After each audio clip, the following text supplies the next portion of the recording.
వికారాబాద్ జిల్లా బ్రాహ్మణపల్లి అనుబంధ తాండకోట్ల చెల్క తాండ దారుణం చోటు చేసుకుంది. దాయాది ఇంటి ముందు నుంచి వరి కోత మిషన్ను తీసుకెళ్లాలని వరి కోత కోసే కొడవలితో దాడికి ఎగబడ్డాడు దాయాది కొడుకు రవి.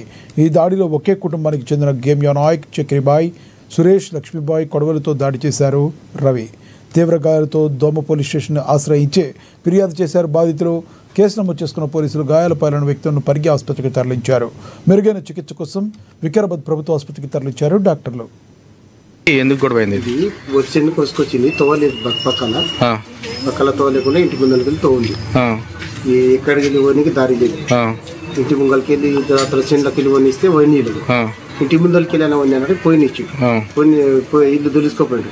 అయితే ఆయన ఇంటి ముందరికి వెళ్ళి పోయిన పెద్ద మనిషి పోయితే ఉన్నాడు కొడవలి.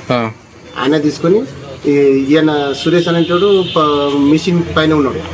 వాళ్ళ పెద్ద మనిషి వాళ్ళ నాయన చూసినంటే కింద ఉన్నాడు. అరే జరగనంటే లెక్కల నాయన ఈడేసాడు. ఎవరు నాయన పేరు? గేమ్యనే. ఆయన తీసుకుని ఆయన తీసినాక ఈయన దిగింది.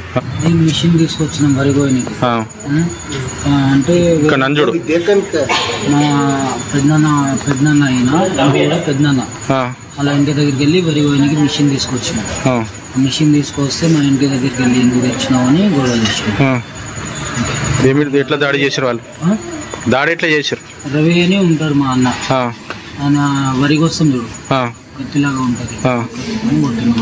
కల్వారణ కొడవలితో ఎట్లా చేసిండు? ఎవరెవరి మీద దాడి చేసిండు? మా పెద్దనాన్న మీద, మా అన్న మీద, మా వదిన, పెద్దమ్మ మీద. ఏమేమి పేర్లు వాళ్ళే? మా సూర్య, గమ్య, సిక్రి.